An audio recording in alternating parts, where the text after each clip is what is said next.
শাবান মাস আসলে, রজব মাস আসলে সাহাবারা কি করতেন আসুন আমরা দেখি কিভাবে তারা রমাদানকে ওয়েলকাম জানাতেন।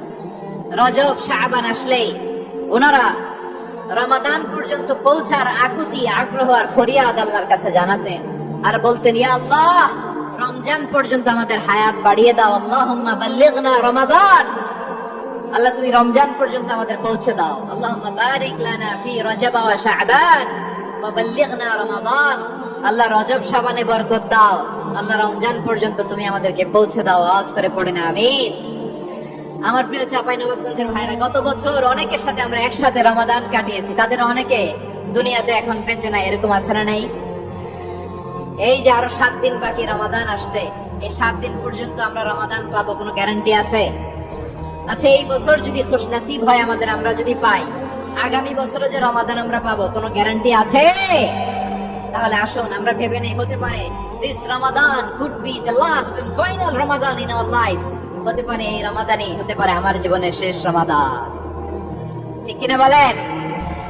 তাই আসুন আমরা আল্লাহর কাছে দোয়া করি, আল্লাহুম্মা বাল্লিগনা রমাদান, আল্লাহ তুমি রমাদান পর্যন্ত আমাদেরকে পৌঁছে দাও। আওয়াজ করে পড়েন আমিন। ইবনু রাজব আল হাম্বলি লাতাইফুল মাআরিফের মধ্যে লিখেছেন, সাহাবারা ওনারা রমাদান কেন্দ্রিক, আমাদের সালাফ সালফে সালেহিনরা রমাদান কেন্দ্রিক জীবন কাটাতেন। ওনারা রমজান আসার 6 মাস আগে আল্লাহর কাছে দোয়া করতেন, আল্লাহ রমজান পর্যন্ত পৌঁছে দাও। রমজান চলে যাওয়ার পরে বাকি 6 মাস আল্লাহর কাছে দোয়া করতেন, আল্লাহ এই রমাদানে যে ইবাদত করেছি এই ইবাদত গুলো তুমি কবুল করে নাও। সুবহানাল্লাহ। তাহলে পুরো বছর রমাদান কেন্দ্রিক জীবন। রমজান আসার আগে 6 মাস দোয়া করতো, আল্লাহ আমরা যেন রমজান পাই। রমজান চলে যাওয়ার পরে বাকি 6 মাস বলতো, আল্লাহ রমজানে যে ইবাদত করেছি এগুলো তুমি কবুল করে নাও। সুবহানাল্লাহ। আবার এই শাবান মাসে আল্লাহর হাবিব সাল্লাল্লাহু আলাইহি ওয়াসাল্লাম সবচেয়ে বেশি রোজা রাখতেন। কানা ইয়াসুমু শাবানা কুল্লাহ, সবচেয়ে বেশি রোজা রাখতেন শাবান মাসে। ওয়া কানা ইয়াসুমু শাবানা ইল্লা কালিলা, শাবানের অল্প কয়েকদিন ছাড়া পুরো শাবানটাই বিশ্বনবী রোজা রাখতেন। সুবহানাল্লাহ পড়েন। এই শাবানে আপনারা রোজা রাখছেন তো? রাখছেন? আল্লাহ তুমি কবুল করো, আমরা সবাই পড়ি আমিন।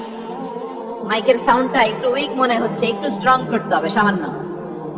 মাইক অপারেটর যিনি আছেন একটু স্ট্রং করবেন, আমার শাউট করে কথা বলা লাগছে, একটু স্ট্রং করবেন মেহেরবানি করে, মাইকের সাউন্ডটা একটু স্ট্রং করবেন। প্রিয় ভাইরা, এই শাবান শেষে আমাদের মধ্যে আগমন করবে রমাদান, এবং এই রমাদানুল মুবারক আল্লাহ তাআলা আমাদের জন্য সিয়াম ফরজ করেছেন। কি ফরজ করেছেন?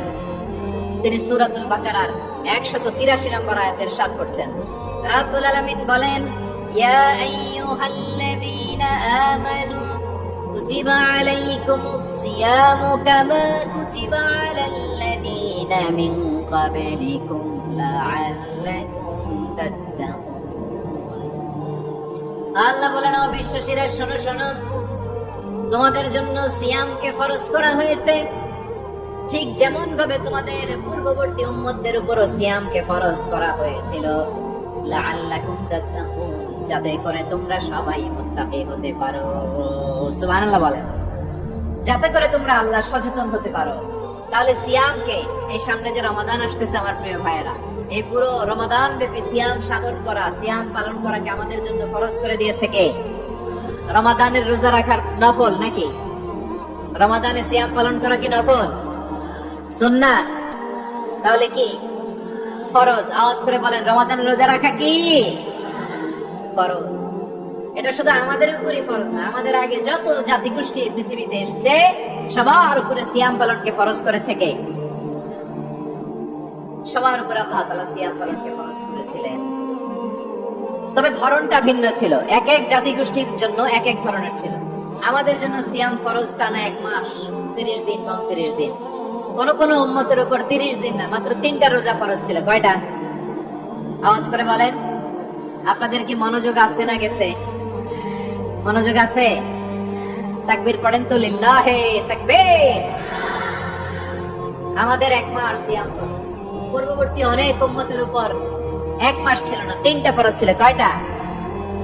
প্রতি মাসের 13, 14, 15 ফরজ ছিল তাদের জন্য। কারোর জন্য শুধু একটা, আশুরার রোজা। কোন কোন উম্মতের জন্য 10টা। কোন কোন উম্মতের জন্য রোজা ফরজ ছিল মৌনতার রোজা, আরবিতে বলে সাওমুল ইনসাত, মানে সারাদিন খেতে পারবে, পান করতে পারবে, স্ত্রীর সাথে মেলামেশা করতে পারবে, কিন্তু কথা বলতে পারবে না। কথা বললেই তাদের রোজা ভেঙে যেতে পারে। সুবহানাল্লাহ। কি অদ্ভুত ব্যাপার, মৌন সম্মতির রোজা। যেমনটি সাইয়্যিদাতুনা মারিয়াম আলাইহিস সালাম বলেছেন, ইন্নী নাযারতু লির-রাহমানি সাওমা ফালান উকাল্লিমাল ইয়াওমা ইনসিয়া। তিনি বলেছেন, আজকে আমি রহমানের জন্য মানে আল্লাহর জন্য রোজা মানত করেছি, আজকে আমি কারোর সাথে কথা বলতে পারবো না। তো রোজা রাখলে কথা বলতে পারবে না কেন? কারণ ওই শরীয়তে রোজার বিধান ছিল সকাল থেকে সন্ধ্যা খেতে পারবেন, পান করতে পারবেন, কিন্তু কথা বলতে পারবেন না। কথা বললেই রোজা ভেঙে যেত। সুবহানাল্লাহ বলেন। তাহলে সব জাতিগোষ্ঠীর উপরে রোজা ফরজ ছিল, কিন্তু ধরনটা ভিন্ন ছিল।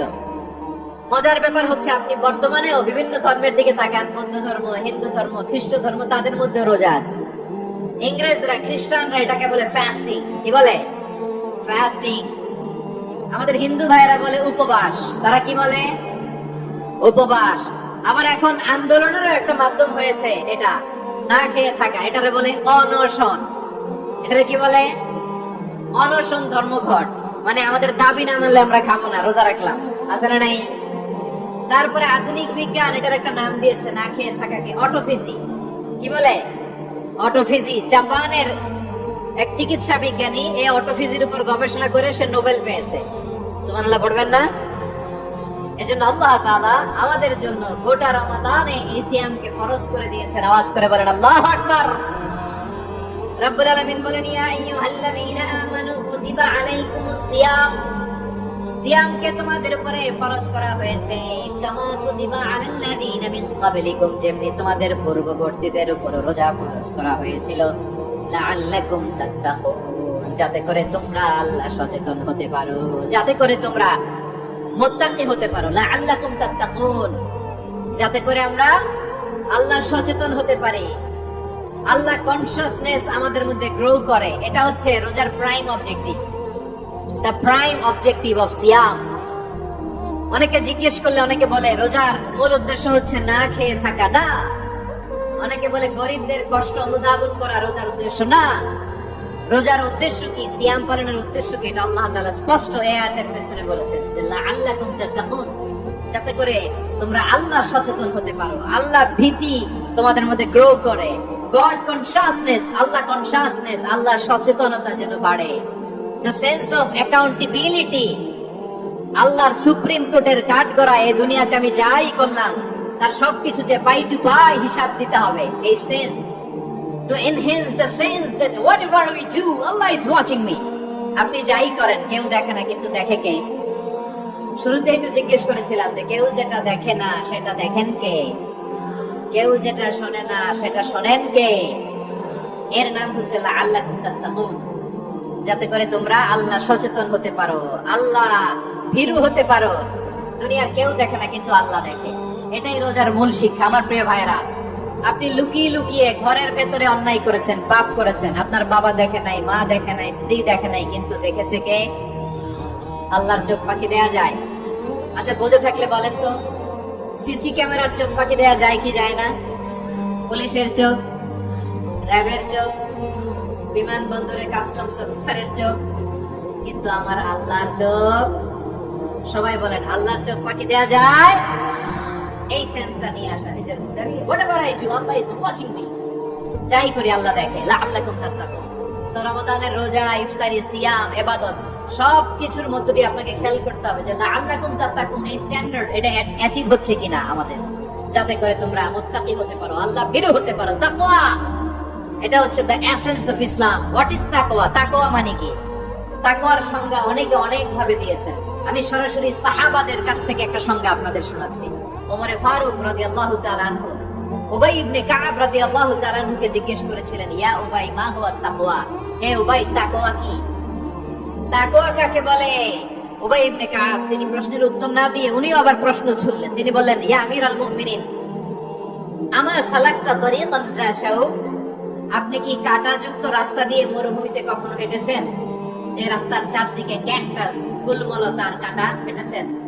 ওমরে ফারুক বললেন, না, হেঁটেছি। বালা, হেঁটেছি।